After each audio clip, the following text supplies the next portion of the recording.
오늘 주 앞에 모여 예배를 모신 여러분에게 주의 이름으로 은혜와 진리가 충만할 수 있기를 축복합니다. 느부갓네살 왕이 금신상을 세웠습니다. 도대체 왜 그랬을까요? 또 이자가 왜 그랬을까요? 힘이 보통 있었던 게 아닙니다. 그러니까 우리 2장에서 지난주 설교 들은 말처럼 느부갓네살 왕이 그 무서운 악몽에 대해서 다니엘이 잘 풀어 가르침으로 인해서 한 가지를 분명히 교훈했지 않습니까? 당신의 제국은 영원하지 않소. 당신은 아무리 이 세상에서 영광과 위용을 자랑해도 매우 하나님 앞에서 미약한 존재에 불과하며 잠시 있다가 사라질 제국이요. 그 꿈을 쭉 풀이해 주는 가운데 느부갓네살 왕이 얼마나 마음에 큰 감동을 받고 다니엘이 하나님 여호와 하나님이시야말로 총명한 하나님이며 지혜 하나님이며 모든 신 중의 신임을 고백하고 나오게 되었잖아요.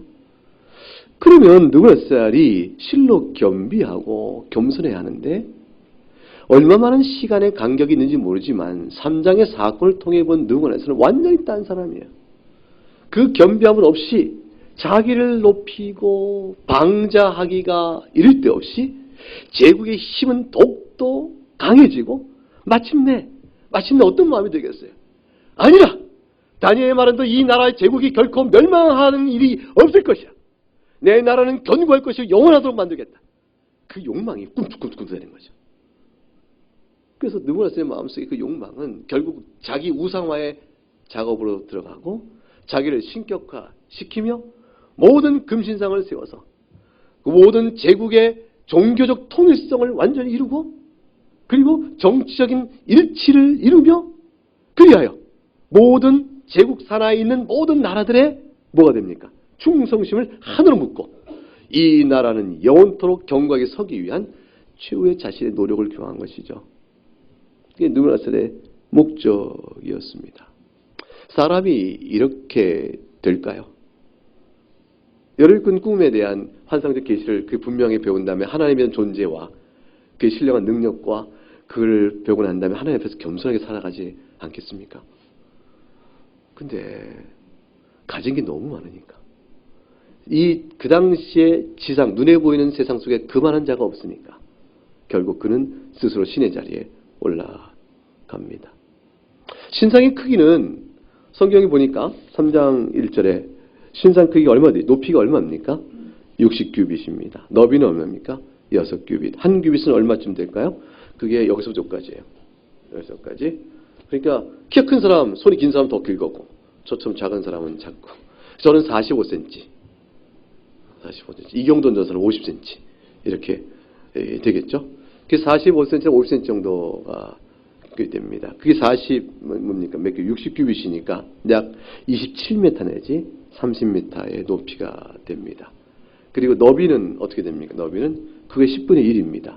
그게 2.7m 내지 또 3m의 너비를 갖고 이제 30m 쭉 솟은 그런 신상, 몸의 형태를 가진 큰 상을 만들고 다 금으로 도금을 한 그런 것입니다. 조금 기형적이죠. 왜냐하면 사람은 이 너비하고 키의 비율이 6대1 정도 된다고 합니다. 제가 6대1이 됩니까? 6대1 정도 된다고 그러는데 이 신상은 10대1이니까 너무 기형적이다 싶어서 아무튼 받침대 높이를 합산한 것일 것이라 받침대 위에 오른 금신상은 좀 보기가 좋지 않겠냐 생각하는데 근데 그건 사실 상관이 없어요. 아마도 신상을 발부터 세우면 좀 받침대는 있겠죠. 하기야 그 절간에 가보면 불상 세울 때마다 받침대 없는 불상은 서 있는 불상은 다 받침대가 있는 거니까 받침대가 적당한 높이가 있었을 것입니다. 그 비율이 정상적이냐 기형적이냐는 상관이 없습니다. 무엇입니까? 기형제도 위용을 드러낼 것이고 신비롭다 어떻게 저렇게 기형적이냐 이상적이라고 그럴 것입니다.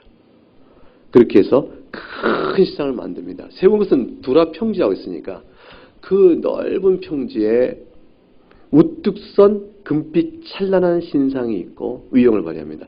이거 보니까 어떤 게 누가 생각나냐면 두 가지 생각나는데 그 어느 절간에 어느 절인지 모르겠어요. 금빛으로 다 도색한 큰 불상 본 적이 있습니다. 어느 절입니까? 갑으로 잤잖아요, 솔직히. 그래서 절을 안 하셨죠. 그 어느 절인지 제가 기억이 안 나요. 근데 큰 금빛 입힌 한 절을 그 불상을 본 적이 있습니다. 또 하나 생각나는 게 이제 저 북한에 있는 뭐 비슷한 그 사람 아니겠나 이렇게 생각이 납니다. 큰 게 있고 그 앞에서 절을 합니다. 아마 그걸 만들어 놓고 그걸 절하라고 명한 왕의 권세의 위용 앞에서는 신비로움과 그 당시에 또 바벨론 신들 섬겼던 저들에게는 과연 이 제국을 이루게 하신 그 신의 표현이요, 표상이요, 그 신의 사전이 왕의 표상이니까 그 앞에 절함이 마땅하다 생각될지 모릅니다. 온갖 악기를 다 동원했죠. 여기 보니까 뭐 어떤 악기인지 잘 모르겠는데 온갖 악기를 동원하고 힘껏 나팔을 불며 절하라 명하면 예외 없이 모든 사람이 그냥 그 평지에 모인 사람이 다 절을 합니다. 왕이 낙성식 할 때 불러낸 사람이 어디 있겠어요? 수도에서 있거나 각 지방의 주요 관리를 다 불러 모았을 테니까 각 지방마다 제국이 지배했던 작은 나라, 복속됐던 나라들의 출신들을 뽑아서 관리를 세웠으니까 전체가 대표적으로 다 모였겠죠. 각 나라, 각 족속, 각 백성이 각 언어로 말하는 자들이 그 다 모여서 금신상에 절하는 상황이 벌어집니다.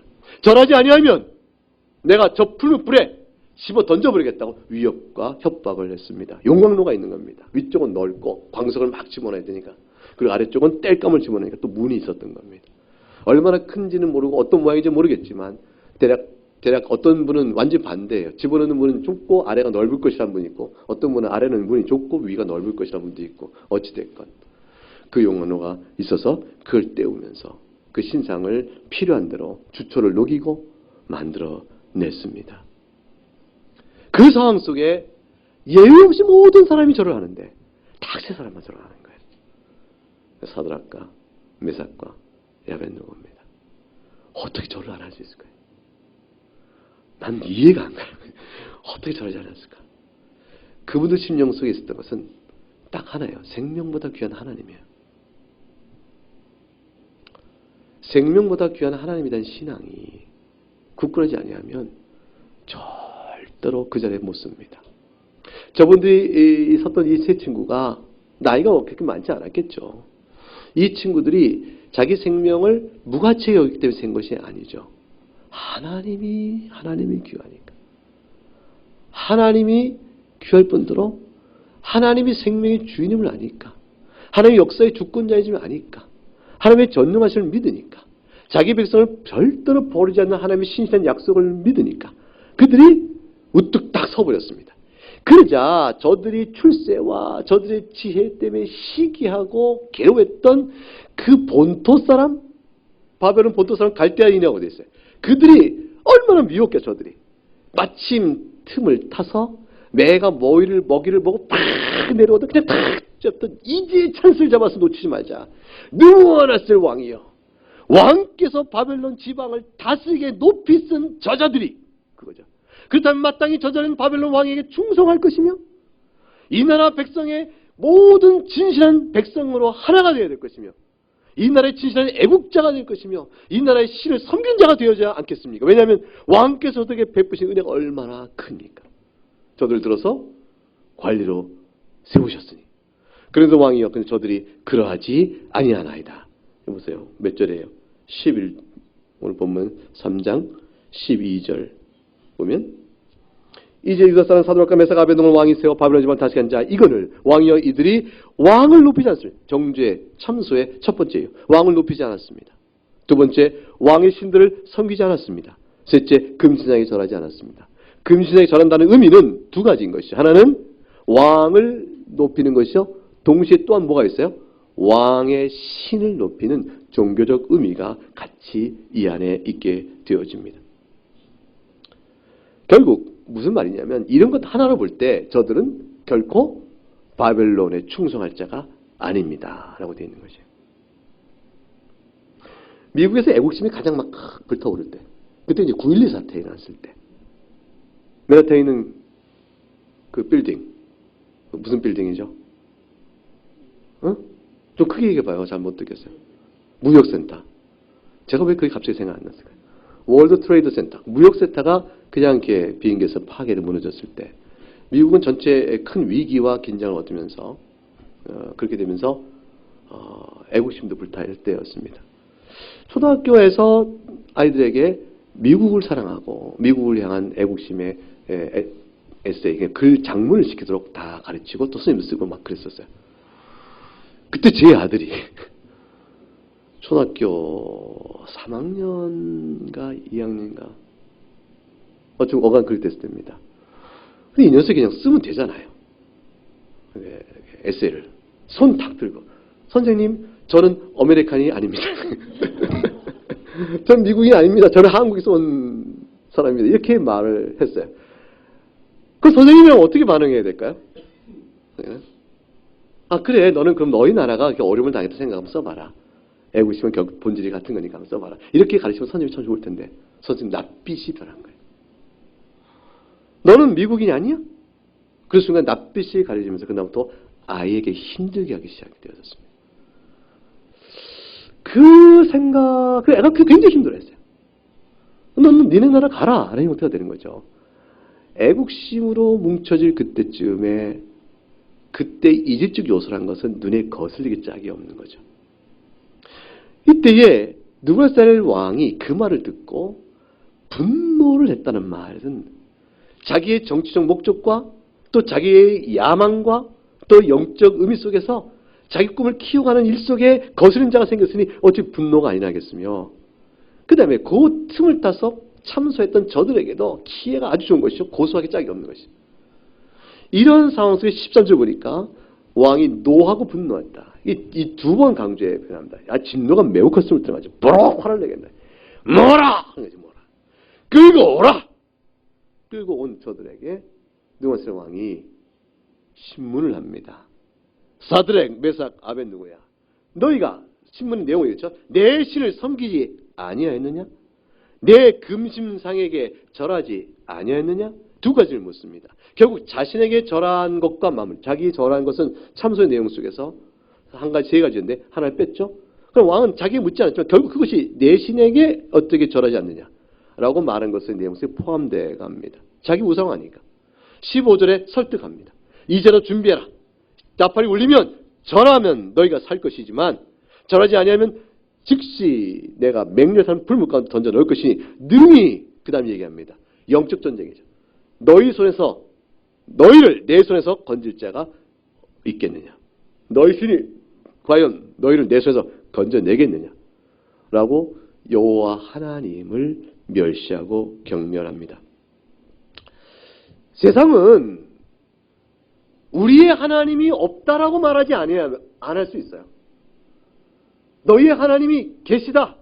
너희 하나님이 정말로 지혜가 충만하시다. 뭐 다 인정할 수 있어요. 말로 다 인정할 수 있어요. 그러나 그들이 원하는 건 딱 한 가지. 그 신과 거슬려 나를 한번 경배하라. 그거 하나로 우리의 신과 신앙에 대한 부정을 원하는 것이에요. 그러니까 사실은 마귀가 하나님의 존재를 어떻게 부정해요? 마귀는 사실 하나님의 존재를 우리보다 잘 아는 사람이죠. 야고보서에 가면 마귀가 하나님이 한 분인 줄 알고 계신 걸 알고 오히려 두려워 떤다 했으니 그들은 하나님의 존재를 너무 잘 알고 따라서 영적 싸움을 잘하고 자기 때가 얼마 되지 않은 것도 아는 자들. 그들은 우리가 하나님 있는 우리들에게 있어서 우리에게 시험하고 환난하고 미혹하고 우리 끌어낼 때는 하나님을 부인하는 신앙적 태도죠. 불신앙의 태도요? 불순종의 태도요? 하나님을 거부하는 의적 태도 하나만을 받길 원하는 거예요. 그거 하나면 하나님을 이긴 자로 자기가 서게 되는 것이에요. 마귀는 하나님 없애지 못합니다. 느부갓네살이 하나님 없애지 못해요. 그러니까 너희를 내 손에서 건질 신이 누구겠냐고 말하므로 저들 생명의 위협을 통해서 저들이 무릎 꿇게 만드는 그 하나를 요구하는 겁니다. 한 번의 무릎 꿇음. 한 번의 무릎 꿇음은 계속된 무릎 꿇음으로 이어져 갈 것이니까. 한 번의 죽음에 두려워 무릎 꿇은 사람이 두 번째 두려우면 쉽게 굴복하고 더 쉽게 굴복할 것이 뻔한 일이죠. 사드락과 메삭과 아벳느고가 그 무서운 위협과 왕의 진노 앞에서 당당하게 말합니다. 우리가 이 일에 대하여 왕에게 대답할 필요가 없나이다. 이 말의 뜻은 뭐냐면 말 그대로예요. 왕에게 이 질문에서 말할 필요조차 없나이다 라는 말은 결연한 자세죠. 우리가 하나님을 섬기는 자예요. 유대인이요? 하나님 앞에 우상을 섬기지 않을 자임을 당신이 어찌 모르겠나이까. 피곤하니 그래봤자 헛말 헛수고니 그만두시오. 우린 더 이상 이 질문에 대해서 새로운 말을 할 것이 없습니다 하고 재고의 여지가 없다 라고 단호히 잘라서 말해버립니다. 이들이 그렇게 말할 때 마음속에 어떤 결심이 있어요? 죽으면 죽으리라. 죽으면 죽는 것이지. 그들이 17절에 왕이요 우리가 섬기는 하나님이 계시다면 우리를 맹렬히 사는 불물 가운데 능히 건져내시겠고 왕의 손에도 건져내시리다. 이 말 번역이 우리가 섬기는 하나님이 계시다면 이 말은 이대로 만약 번역이 맞다면 이 뜻은 이렇게 되는 겁니다. 우리가 계시는 하나님이 계신 걸 당신이 믿지 않습니까? 만일 당신이 믿는 바대로 우리의 하나님이 정말로 계시다면 그럼 그가 우리를 구원하는 것을 당신이 어찌 모르십니까? 라고 되묻는 것이에요. 그런데 개혁성경에는 즉 개혁개정 말고 개혁성경에는 어떻게 보겠다냐면 만일 그것이 그러하시다면 이렇게 되어 있어요. 근데 그것은 원문에 대한 직역이에요. 그러니까 오늘 개혁개정은 우리가 섬기는 하나님 계시면이라는 것은 그 만일 그러하심이라는 말의 뜻이 무엇인가를 풀어서 번역한 겁니다. 근데 성경에 영어 성경에나도 다른 많은 번역 성경은 만일 그러하시다면 속으로 많이 번역되어 있어요. 그 뜻이 오히려 맞아요. 그것은 뭐가 더 가깝냐면 왕이 푸른 불에 집어 던지겠다라고 말한 것을 그들 받는 겁니다. 왕이시여 우린 더 이상 당신 대답할 필요가 없습니다. 그럼 왕이 우리를 푸른 불에 던지신다면 그때 그대로예요. 그러신다면 하나님이 계시니 그가 우리를 맹렬히 타는 풀물 가운데서 능히 건져낼 것이요. 우리 하나님의 능력은 넉넉히 건지실 만한 그 분이시여. 왕의 손에서 우리 건져내실 것이요. 우리 하나님의 능력은 그러하니 당신이 어쩌지 못하는 것이요. 라고 하나님의 권능에 대한 하나님의 전능성에 대한 그 능력에 대한 선언을 해버립니다. 하나님의 능력의 선언에 이어서 그 다음에 18절의 말씀은 뭐냐면 같이 읽어볼까요? 18절 시작. 그렇게 하지 아니하실지라도 왕이여 우리가 왕의 신들을 섬기지도 아니하고 왕이 세우신 근심상에게 절하지도 아니할 줄 아옵소서. 그렇게 하지 아니하실 줄 한 것은 의심의 여지가 아닙니다. 하나님이 우리를 건지실 것이야 라고 말해놓고 근데 혹시 근데 우리를 구원하지 않으면 어떡하냐? 그러니까 요 말 정도 붙여놓자. 그렇게 아니하셔도 그렇게 붙이는 이런 단서와 가정적 조항이 아니에요. 이것은 뭐냐면 주권은 하나님에게 있습니다. 앞절은 17절은 뭐냐면 하나님의 능력에 대한 선언이요. 18절은 뭐냐면 그러나 그 능력을 행사하시는 것은 주님의 뜻에 따라 있으니 하나님께 주권자 섭리하실 것이니 그가 살리고자 하시면 살릴 것이로되 그러나 그가 어떻게 해요? 죽이고자 하시면 죽이실 것이요. 우리가 이 땅에 사는 동안의 생사는 당신 손에 달린 것이 아니라 하나님 손에 달려있어. 당신 우리를 죽이겠다고 위협하지만 그러나 우리를 살리실 만한 하나님께서 살리고자 하면 살릴 것이요. 그러나 그 이 상황 속에서 우리를 죽고자 하시면 죽일 것이로되 이 모든 하나님 뜻에 있는 것이니 우리가 결코 당신의 신을 섬길 이유도 없고 당신에게 결코 절하지 않을 것이요. 죽든지 살든지 하나님의 뜻이거늘 내가 살고자 할 당신에 절할 이유가 무엇이겠는가? 하나님의 주권에 대한 완전한 신앙을 고백한 것입니다. 신앙은 환경과 우리가 놓인 상황에 따라서 좌지우지되는 것이 아니라는 것이에요. 죽게 되었구나. 이러니 어떡하나. 하나님은 나를 살리지 않으실 모양이네. 그러니 어떻게 내가 절할 수밖에 없지 않은가. 라고 말할 수 있는 핑계나 변명이 신앙 안에는 용납되지 않는 거예요. 이건 그대로 죄입니다. 나중에 돌이켜 회개하여 하나님 은혜로 다시 새롭게 될 은혜를 입겠지만 신자라면 그건 죄인 것입니다. 왜냐하면 그 상황에 대한 이끄심과 다스림은 하나님 손에 있으니 죽게 되면 죽는 것이요. 살게 되면 사는 것이죠. 하나님 앞에서 믿음으로 서 있는 것이 이것이 옳은 것이라. 죽게 되었으니 하나님 우리를 돌보지 아니하시니 나로서 어쩔 수 없었다. 누구라도 그 죽의 위협 앞에서 어찌 우리가 그까지 순교를 할 수 있겠는가?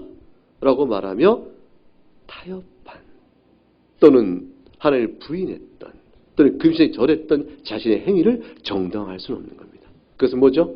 죄입니다. 이 죄를 범한 많은 많은 이들의 기독교 역사 속에 있었어요. 순교한 소수의 사람과 다수의 신앙적 변절이 있는 사람들이 많았습니다. 역사 속에서 배도와 배교의 신앙적 선택을 해버렸던 많은 이들 가운데서 가슴을 치고 통회하며 무릎 꿇고 회개하여 다시 구원의 길로 붙드신 은혜 입은 자들 또한 많습니다.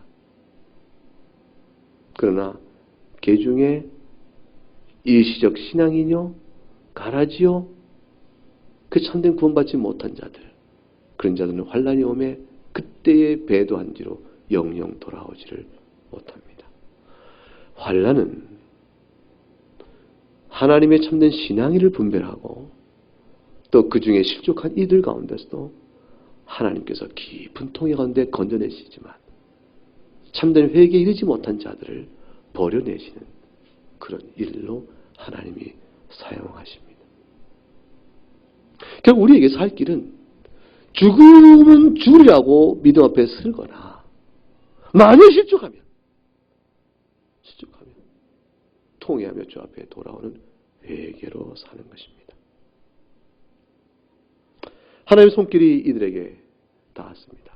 극한 노예에 사로잡힌 느부갓네살이 불이 가득하여 당장 저들을 끌어와 불을 7배나 더하게 하라. 1000도, 1200도씨가 되는 걸 7배 더해서 7000도, 8000도로 끌어올리는 불을 어떻게 만들겠어요? 그 당시에 가졌던 최대의 화력으로 지글지글 타오르 그 강도가 얼마나 큰지 이들을 불에 넣기 위하여 갔던 느부갓네살 용사들 사람들이 그들이 그 불길에 타 죽을 만큼 불길은 사나웠습니다. 그리고 마침내 그들을 결박한 채 그들을 던져버렸습니다. 그 장면을 봤던 모든 이들, 느부갓네살 왕은 어떤 마음이 들었겠습니까? 미련한 것들, 저라면 살 텐데 스스로 죽음을 자초했구나. 미련한 것들이다. 불을 풀지 못한 채 죽음을 통하여 저들의 어리석음을 탓할 것이며 이제 끝났구나. 만한 백성이 들으라! 저들 같은 것이 될 것이다. 이렇게 소리치며 자기 위세와 위용을 떨겠지요. 세상은 우리들의 생명을 뺐으면 그걸로 끝났다고 생각합니다. 세상은 우리가 육신의 목숨이 끊어지면 이겼다고 생각합니다. 그런데 하나님의 관점에서 보면 육신의 죽음은 결코 끝난 게 아니에요. 우리는 이 땅에서 주님 말씀하신 대로 살아서 나를 믿는 자는 영원히 죽지 않는다 그러셨어요. 우리는 주 앞에서 영원한 생명을 받은 자요. 예수 그리스도의 믿음으로 말미암아 의롭게 된 자는 영생을 기업으로 잊고 하나님의 자녀된 신분을 누리니 우리 이 땅에서 육신의 생명이 끊어진다고 해서 죽는 자냐 그 말이에요. 죽음의 권세가 우리를 삼킨다고 우리가 죽느냐 멸망한 자냐 그 말이에요. 안 그렇습니다. 죽음이 삼키나 부활의 권능이 우리에게 주어지므로 마침내 들어세워 죽음의 권세를 이긴 영원한 생명이신 하나님의 자녀임을 드러내실 것이라 그 말이죠. 잠시 동안 죽은 것 같으나 그러나 죽은 자가 아니요 산 자임을 하나님께 드러내실 것이므로 우리는 죽는 자가 아니에요. 세상에서 불못에 던진다고 끝난 것이 아닙니다.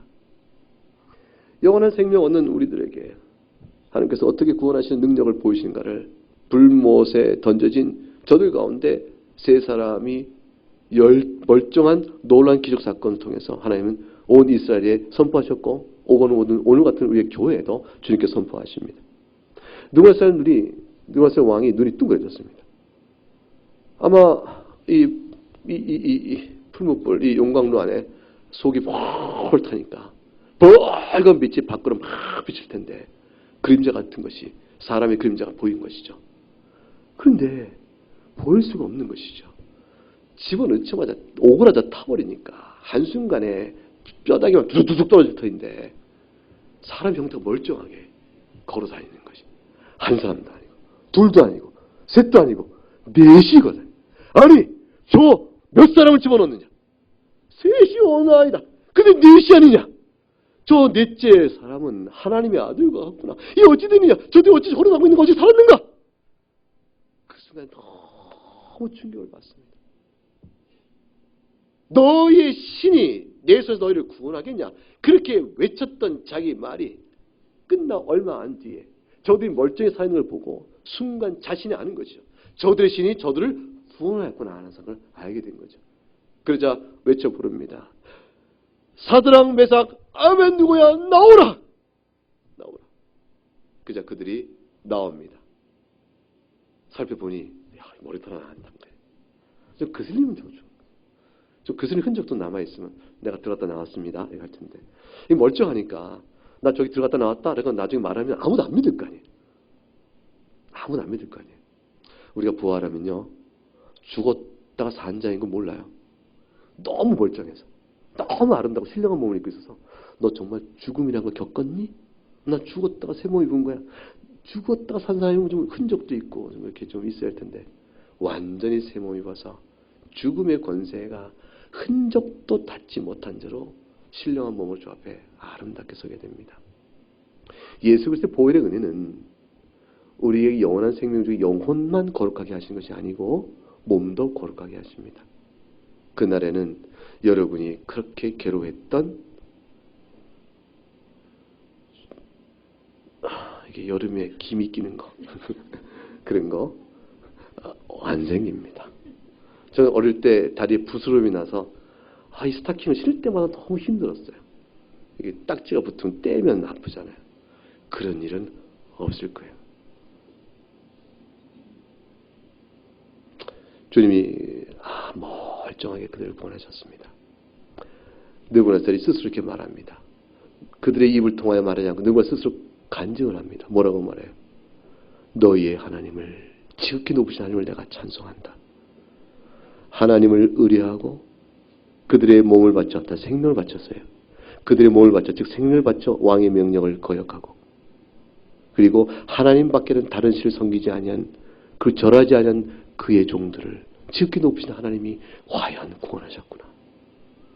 내가 내 손으로 모든 것을 주었다 생각했으나 그러나 나로서 어쩔 수 없는 높고 높으신 하나님 너희를 구원하셨구나.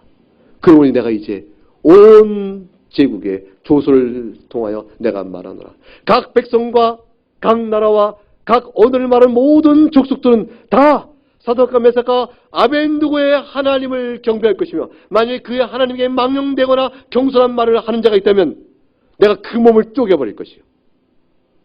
그리고 그 집을 거름터기로 만들어. 왜냐하면 이 사람들의 믿는 하나님만큼 사람을 구원해내실 다른 신이 없기 때문이라. 예수 그리스도 외에 천하에 구원받을 만한 다른 이름을 주신 적이 없습니다. 이 고백을 느부갓네살이 자기 입으로 토설하게 되어집니다. 그리고 사드락과 메삭과 아벤누고가 바벨의 집에서 더욱더 높은 위치에 있게 되어집니다. 역설이죠. 느부갓네살이 자기 용사를 보내서 저들을 집어넣어라 심판하라 했던데 자기가 보낸 용사들은 불길에 혀에 잡혀서 타 죽어버리고 정작 죽이려 한 자들은 하나님의 보호심으로 살았으니 과연 하나님께서 구원하신 자를 어느 신이 그들을 죽일 수 있겠는가? 이 질문 앞에 느부갓네살은 답을 해야 하는 것이죠. 오늘 본문이 주는 교훈은 결국 몇 가지 정리가 되어지겠죠. 느부갓네살의 자기 우상화의 죄의 심각성을 우리에게 보여줍니다. 분명히 느부갓네살은 금신상을 만들면서 인간인 자기를 높이고 왕권을 높이는 정도에 있는 것이 아니에요. 왕권은 견고히 하게 했지만 거기에는 영적 지배력을 동원한 것입니다. 자기 우상화여 신격화의 죄를 범합니다.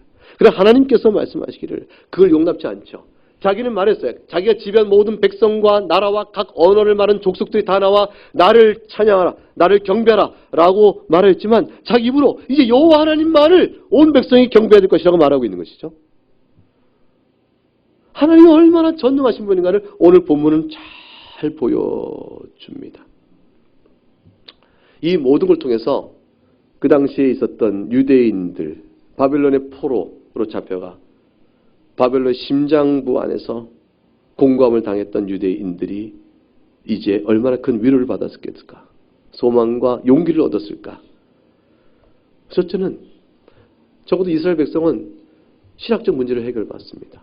이게 첫 번째, 오늘 본문이 주고 있는 온 이스라엘이 주고 있는 놀라운 교훈입니다. 그것은 뭐냐면 바벨론의 포로로 끌려간 것이 하나님께서 이스라엘을 버렸기 때문이 아니라는 사실에 대한 각성입니다. 여러분이 받는 고난이 하나님이 여러분을 버렸기 때문에 받는 고난이 아닙니다. 여러분이 어떤 슬픔과 역경을 경험했을 때, 심지어 여러분이 죄를 짓는다 할지라도 하나님이 여러분을 버린 것이 아닙니다. 하나님께서 그의 택하신 백성을 끝까지 붙드십니다. 역경과 고난은 우리를 연단하여 믿음과 서게 하는 것이요, 우리가 죄를 범하는 것은 옛사람의 성품을 벗고 새 사람을 살아가는 이유, 그래서 십자가만이 생명인 것을 다시 한번 깨달아 돌이켜 새 생명과도 오르게 되도록 부르시기 위한 하나님의 허용이에요. 그리고 징계하시겠죠. 책망하시겠죠. 경고하시겠죠. 돌이키라, 새 사람은 나오라 부르시겠죠. 그 모든 어떤 상황이든지 하나님의 백성을 향한 하나님의 뜻은 변치 않아요. 이스라엘 백성은 바벨론 포로로 끌어가는 것은 징계였습니다. 그들이 죄를 범하게 당한 징계였어요. 그러나 징계를 당하여 죄를 범하여 징계 당한 심판의 손길이었지만 그것은 이스라엘 백성을 버린 것이 아니라, 그걸 오늘 본문이 보여주고 있는 것이에요. 내가 너희를 버리지 아니한다. 내가 너희를 버리지 아니한다. 하나님의 백성을 향한 하나님의 사랑은 그렇게 크십니다. 그리고 두 번째로, 하나님께서 힘이 없기 때문에 당한 게 아니다, 그거예요.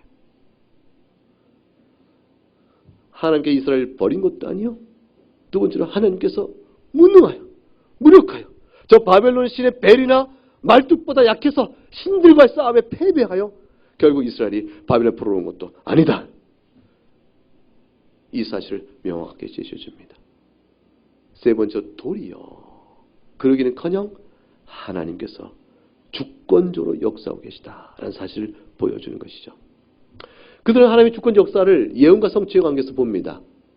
이사야 선지를 통해서 48장 10절에 보라, 내가 너희를 연단하였으나 은처하지 아니하고 너를 고난의 풀무불에서 택하였다 했어요. 이 고난의 풀무불을 택하였다는 고난의 풀무불은 바로 바벨론을 가리키는 예언이에요. 내가 바벨론 중에서 너희를 택하여 보호하고 있다는 말씀이라는 내용이죠. 에레미야 말씀대로 과연 너희가 그곳 71회가 지나면 돌아올 것이라는 말씀이 그대로 오니 저들은 소망 중에서 역사를 다스리는 하나님의 주권을 바라볼 수 있게 된 것입니다. 네 번째로, 이 모든 사건을 통해서 이스라엘 백성은 뭘 깨달아요?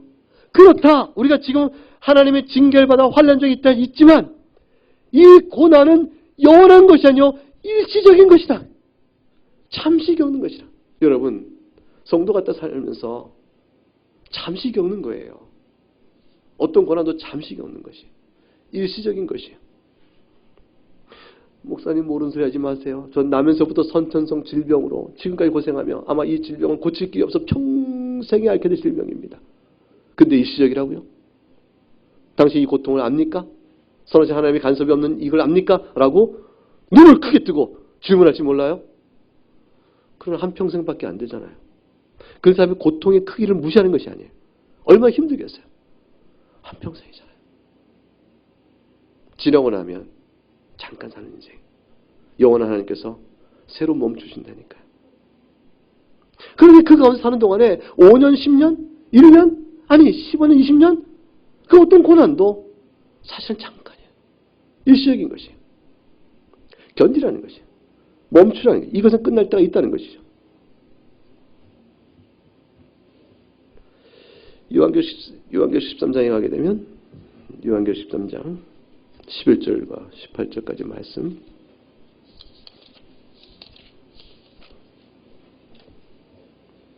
계시록 13장 11절부터 13절에 말씀 보면, 악한 세력이 영적으로 권세를 잇고 또 세상적으로 물건과 힘을 가지고 믿는 자들을 핍박하고 괴롭게 할 때가 있습니다. 얼마큼 강한가? 11절부터 18절까지 말씀에 그들의 세력에 대한 상징적 표현들이 이렇게 나옵니다.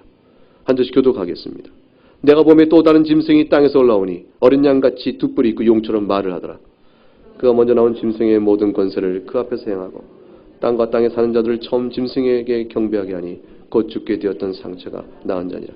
큰 이적을 행하되 심지어 사람들 앞에서 불이 하늘로부터 땅에 내려오게 하고 짐승 앞에서 받은 바 이적을 행함으로 땅에 거하는 자들을 미혹하며 땅에 거하는 자들에게 이르기를 칼에 상하였다가 살아난 짐승을 위하여 우상을 만들라 하더라. 그가 권세를 받아 그 짐승의 우상에게 생기를 주어 그 짐승의 우상으로 말하게 하고 또 짐승의 우상에 경배하지 아니한 자는 몇이든지 다 죽이게 하더라. 그가 모든 자 곧 작은 자나 큰 자나 부자나 가난한 자나 자유인이나 종들에게 그 오른손에나 이마에 표를 받게 하고 누구든지 이 표를 가진 자 외에는 매매를 못하게 하니 이 표는 곧 짐승의 이름이나 그 이름의 수라. 지혜가 여기 있으니 총명한 자는 그 짐승의 수를 세어보라. 그것은 사람의 수니 그의 수는 666이라. 일시적인 기간 동안에 종말의 마지막 때에 악한 세력이 온 물권과 모든 세상에 필요한 것들을 손에 쥐고 그에게 경배하지 아니하면 살아가기 어렵고 육적 생존이 어려울 경험, 고난과 힘든 핍박이 시대가 올지 모릅니다. 그러나 이것은 보편 역사 전체 속에서 아니 오고는 모든 역사 속에 항상 신앙인들이 겪어왔던 것이기도 해요. 이 고난의 때가 있지만 저들은 마치 권능이 죽은 상처를 입었으나 살아게 되는 모습을 통해서 마치 죽은 자가 살아났던 권세의 인양 보이게끔 그들의 힘과 능력을 자랑할 만큼 대단합니다. 그러나 잠시예요. 계시록을 다 읽기 전에 저들은 영원한 불못에 던져진 형편에 놓이게 되어집니다. 그래서 오늘 본문은 이스라엘 백성에게 분명히 이렇게 말합니다. 일시적이니 다섯 번째로 고난 가운데 신앙을 굳게 지키라. 그러면 궁극적인 구원과 영광을 네가 입게 될 것이라. 이것을 요한계시록 2장에 가게 되면 8절에 서머나 교회를 향한 당부의 말씀 속에서 이렇게 설명되어 있는 것이죠. 요한계시록 2장 8절에 서머나 교회 사자에게 편지하라. 처음이요 마지막이요 죽었다 살아나신 이가 이르시되 내가 너의 환난과 궁핍을 안다.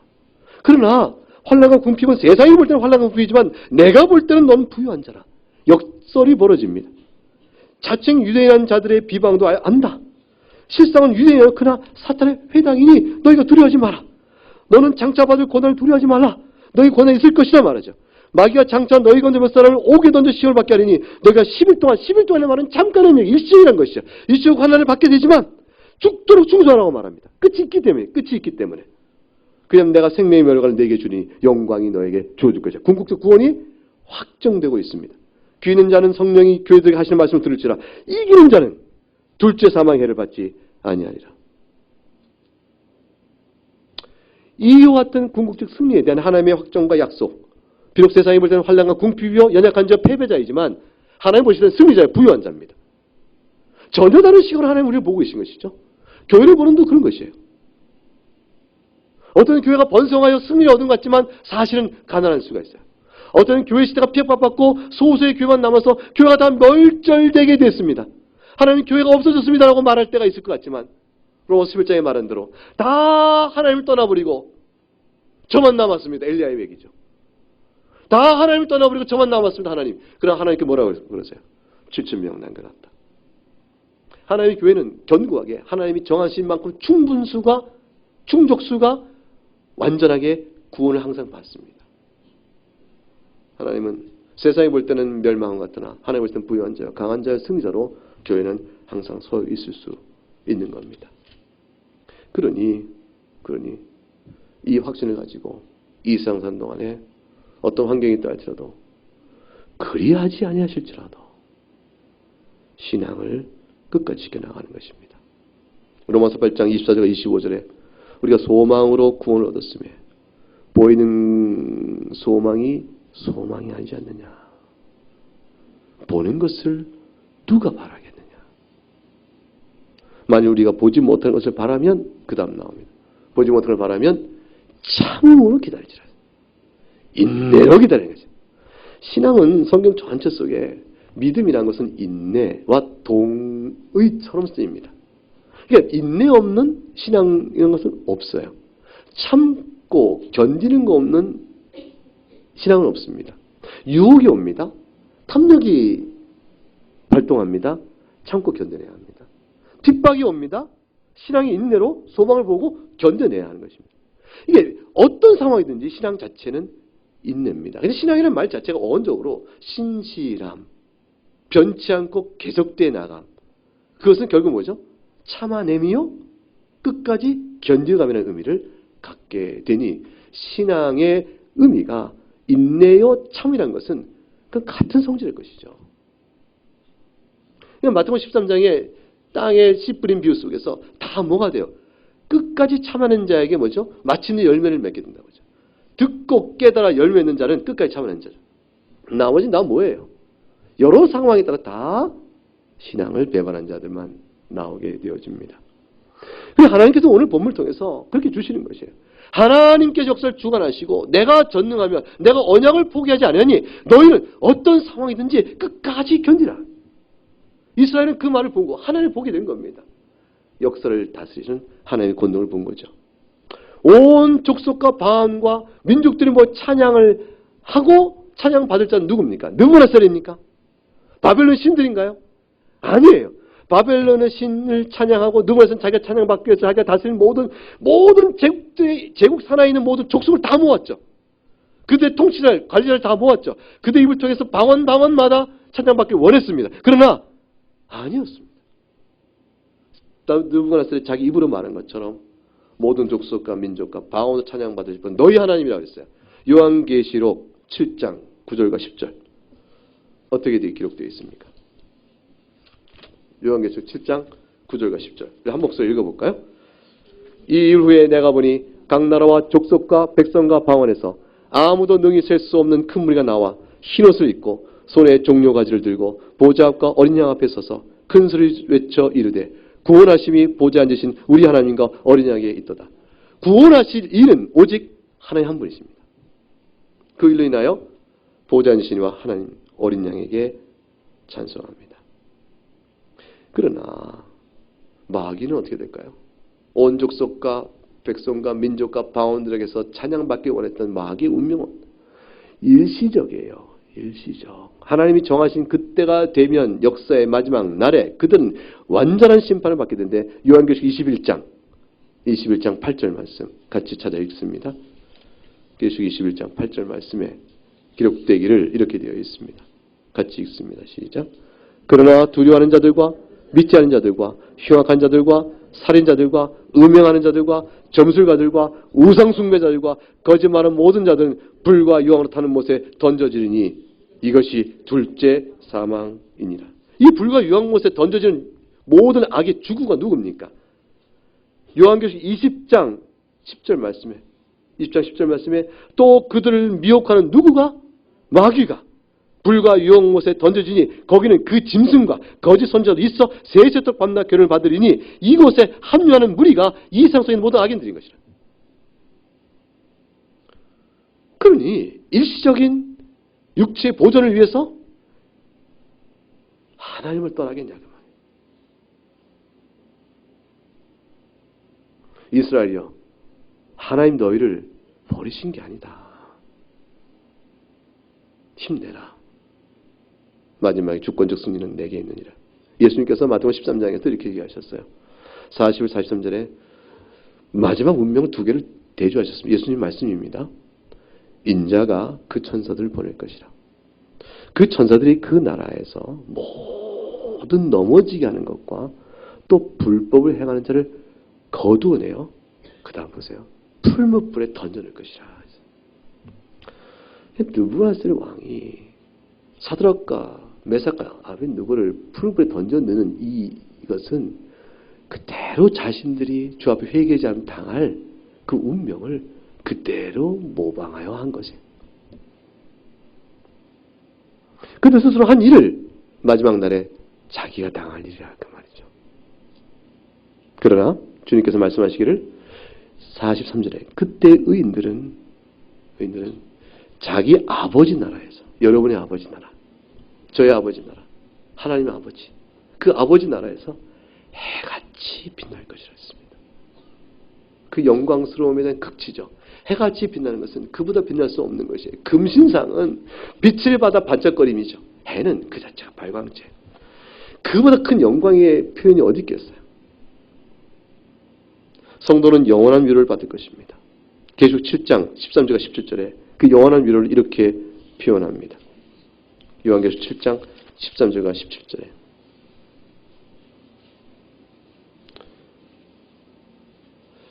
요한계시록 7장 13절부터 17절 말씀을 찾으셨으면 같이 읽습니다. 장로 중 하나가 응답하여 나에게 이르되 이 흰옷 입은 자들이 누구며 또 어디서 왔느냐? 내가 말하기를 내 주여 당신이 아시나이다 하니 그가 나에게 이르되 이는 큰 환난에서 나오는 자들인데 어린 양의 피에 그 옷을 씻어 희게 하였느니라. 그러므로 그들이 하나님의 보좌 앞에 있고 또 그의 성전에서 밤낮 하나님을 섬기매 보좌에 앉으시니가 그들 위에 장막을 치시리니 그들이 다시는 줄이지도 아니하며 목마르지도 아니하고 해나 아무 뜨거운 기운에 상하지도 아니하리니 이는 보좌 가운데 계신 어린 양이 그들의 목자가 되사 생명수 샘으로 인도하시고 하나님께서 그들의 눈에서 모든 눈물을 씻어주실 것입니다. 이 눈물은 환난과 고난, 그리스도의 의 때문에 환난과 핍박과 고난을 받는 눈물이며 죄 지은 자의 연약한 상태 속에서 슬퍼 우는 눈물이에요. 모든 연약한 옛사람의 본성에서 시달리죠. 성도가 이 땅에 살면서 완전 성화를 이루지 못하니까. 성화는 10년, 20년 이루었다고 해서 나머지 10년을 보장하는 것이 아니에요. 날마다 주 앞에 서야 되는 것이거든요. 연약한 우리들 속에 마음속에 늘 아픔이 있어요. 눈물이 있어요. 거룩을 향한 눈물이 있는 거예요. 그리스도 형상을 닮아 아버지의 영원을 끄는 소망이 내 마음속에 분명히 있는데 그렇지 못한 슬픔이 있어요. 그리스도의 의를 따라 살아갈 때 세상이 핍박하고 도전해와요. 그 싸움을 싸워가는 너무 힘든 싸움이 있는 거예요. 이 싸움 속에 성도는 눈물을 흘리는 거죠. 하나님 나를 위한 싸움이요, 죄로 인한 상한 마음의 심령의 눈물이요.